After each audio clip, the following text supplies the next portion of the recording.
Iowa school superintendent was forced to resign last week for sending sexually explicit emails at work. Nancy Sebring, named after the car, was ousted after officials found she was ousted after officials found she'd sent the messages during work hours from a work computer to a man with whom she was in a relationship. Read one email, quote, "I have this craving in my body for you and I can't ignore it." You know, I sent Bill Hemmer the same email an hour ago. Didn't hear it back, sadly. Okay. If she could be in trouble, we're all in trouble. Who cares? But it's using a work device. Who cares? Yeah. Who cares? If she wasn't sending it to students and she wasn't actually bothering her work, it's embarrassing that we have to see that. Why is that any of our business? I don't think it is. Write anything you want anytime. I don't know. Okay, Governor, let's say it's your private business. You own you in Gary Johnson Laundromats. Big J Enterprises, construction. How would you feel? 1,000 employees. Okay, go ahead. I love this. Okay, how would you feel if your employees were on your computer? Oh, they are. We know they are. We know they are. Do you just say that's human nature? Because it is kind of human nature. Well, all right. If it's not job ending in and of itself. Yeah. All right. But if it's a continuation of a practice that they've been asked to stop, then that's a whole nother story. How would you ask them to stop? How would you know it? You don't monitor every email your employees send. It's exactly. So my concern would be is that look, this is my time, and here's how you're spending my time, and not job ending in and of itself. But if this is just a continuation of, I like you as a boss. You always say this is not job ending. What if I do this? You found the one guy in and of itself. You found the one guy who doesn't smoke marijuana. Now let's find the one guy, by the way, not me, who does not send sexually explicit messages from work. I mean, it's a miracle you found me. You've never sent sexually explicit? No, I have. What I'm saying is, it was hard enough to find me. Now let's find that guy who hasn't sent one You've sent sexually explicit messages from your work computer.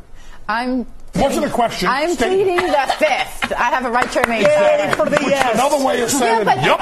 The good news is I'm the boss. I own my firm, so I can spend my time and I can use my computers however I want. The problem is when my employees spend time during work hours not being productive, not getting the job done that I'm paying them for. That's a different issue. No, it's not, because if you're sending numbers, a number of these emails, if you're wrapped up in your relationship. But there wasn't a number. There was one saying my body craves for it. Yeah, in and of itself, it's not enough for Real firing. quick, Bill, I got like 30 seconds. Say something. You not only own the firm, you are firm. Send. On that note, all right, we got.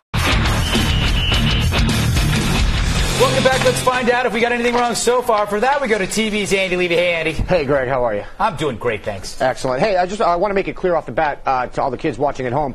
Penn was joking when he suggested that Pinch is some kind of puppet being manipulated by Bill. I was Thank joking. you. Okay, all right. You make little jokes sometimes. Yeah, no. I mean, I got that, but people at home might. You don't want to mislead people. Exactly. Pinch is as real as Greg. Yep, because we'll get letters, Penn. I know. The letters will talk. Yes. They will. Fuck this.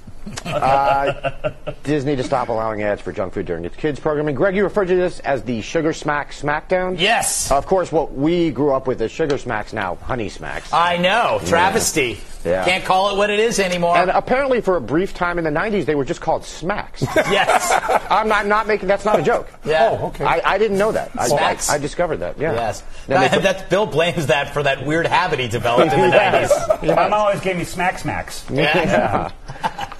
Governor, I want to be clear about this. Did you backtrack from what was a pretty firm stance on a previous occasion when you were on the show, that forcing restaurants to list the calories of their foods is a good thing? I totally backtracked. I was thinking of my legislation that I would have passed that would not have been onerous, that would have been educational, but I would have left office. My successor would have seen the great benefits, and then they would have gone to criminal penalties, and it would have become the largest bureaucracy in all of government, that being the calorie counting bureaucracy. I'm sorry. Yes, I backtracked. All right. Wow, that's guilty. I've never heard a politician say that. Making some news tonight. He's good. Yeah, I like it. Remy, I agree with you, and Greg, I guess, that it might be hard for companies to say no to the First Lady, but like you, I also have no problem with it. I have no problem with Michelle Obama or any politician asking companies to do something voluntarily or using their bully pulpit to say, hey, people should eat, healthful foods. I like it when you agree with me. Yeah. Yeah. What if Michelle Obama went to the place where you worked and convinced them to say you can't smoke anymore out in front of the Fox building, and convinced them to say that? Then how would you feel? That's fine. Is it? Yeah, I don't absolutely. believe you. Why? As long as people aren't, as long as it doesn't get to the Bloombergian level of passing laws, then I'm all for it. I have He's no willing to problem walk with it. around the corner to smoke. That's Yeah. what he's saying. Penn, you said you don't think changing the advertising will have any effect on obesity. That you said you don't watch TV and you're fat. But I guess we're talking about kids here, and Yeah. I guess the idea is this is to help parents, basically. I guess so, but I think that parents should take care of their children and not the government. I don't think it takes a village to eat sugar smacks. Honey smacks. Smacks. Smacks. Yeah. Greg, you think Disney's going to lose money off of this? I guess I disagree. I think even if they lose some ad revenue in the short term, I think it's going to be good for their brand. God, I'm so tired of hearing about the I love that brand. phrase. I'm I sick love of the that brand. Go on Celebrity Apprentice. You want to get sick of the word brand. Yeah. You'll That puke phrase. brand. Yeah, I love that phrase. And Remy, you said Disney's being a little hypocritical because they still serve all this crap food at their theme parks.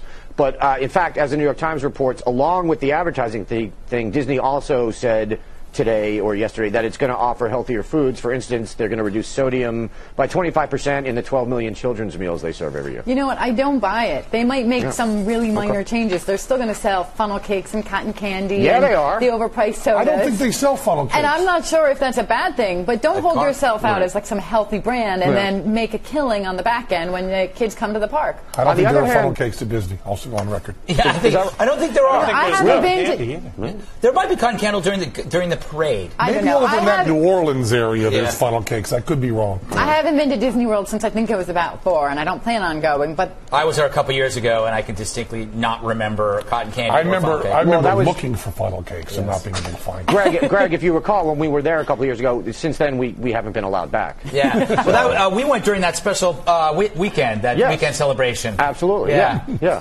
That was nice. Yep. Yes, a lot of rainbows. Yeah. It was sunny outside. I guess so. And a little bit of rain in the air. Yes. Who knew Goofy was such a narc?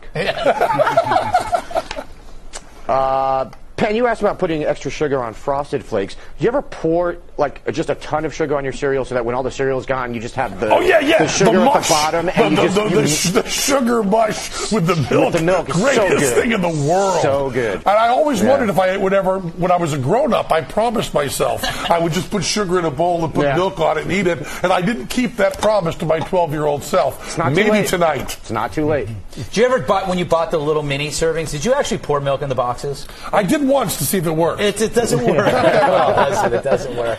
You have to open it perfectly, too.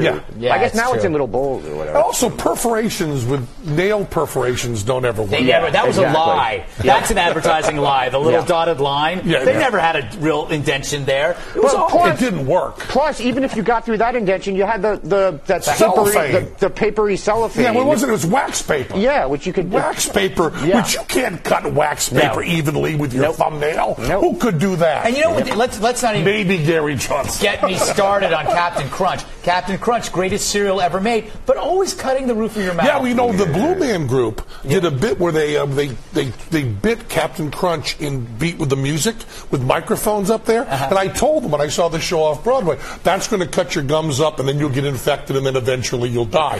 And they went ha ha ha ha ha, and they called up and said we can't do the Captain Crunch thing anymore. It's cutting up our gums, and they're getting infected because Rastelli, one of the greatest jugglers of all time, used to catch yams thrown from the balcony onto the stage in a mouth stick in his mouth, and that's how he died. Little cuts on his gums, get infected, then you die. That's like falling out of the sky. Whoa. I have information too, you know. You do. And I'm not checking stuff. I'm doing it all up here. I know, and quite frankly, it's a lot more interesting than the crap I come up with. Cuomo and decriminalizing pot. Remy, you favor decriminalizing drugs. Do you favor legalizing them or just decriminalizing? yeah, I do. I think it's going to be a long process. I don't think you can just snap your fingers and make it happen. But yes, I think regulate it, tax it, control it. Absolutely. All right. Or maybe make it legal and not tax it. Tax a lot less of everything. I agree that was with that. actually a question I had for Governor Johnson. Governor Johnson, you talked about Colorado, and the thing about legalizing it is people always say, well, you legalize it so then you can regulate it. But as a libertarian, shouldn't you want them to legalize it and not regulate it? I agree with that completely, but I think there's a palatability that goes along with taxing it and regulating it, the notion that we're going to do this like alcohol. That's what's on the ballot. Regulate marijuana like alcohol. California, regulate marijuana like wine. I think it tells a whole story in and of itself, and it gives a palatability to potentially passing it. That is a good point. Treat it like a winery. It's all of a sudden you go on winery tours, except you're high. And regulating could simply mean keeping it away from children that they're being age of It's just like cigarettes. You got to be 18 years old. You pay $10 a pack. It's not easy to get cigarettes. It is if you go out in front of Fox when they're smoking. Yes. They'll bim anybody. I won't give you one, though. If I had a weedery, I'd give them free samples, but charge them up the butt for the food. $1 million idea. $1 million idea. Weedery. Just lastly, before I have to go, Greg, you said you don't believe in the Trojan horse that is medical marijuana. You should check. Reason had a really good piece on veterans who have been better able to deal with pain using marijuana than they were with using opiates and pain pills. I agree that a lot of people obviously take advantage of it, and they're getting doctor's prescriptions when there's nothing wrong with them. But that doesn't mean it's not truly helpful for some people. I think every substance can be truly helpful to every person, whether it's ecstasy or acid, you name it, it can be used. But I do think that the overwhelming wink that comes with medical marijuana is it's for my carpal tunnel syndrome. Might actually hurt these soldiers by making it into a joke. All right, got to go, Greg. Well, really? Well, okay. Glad. Tired of you.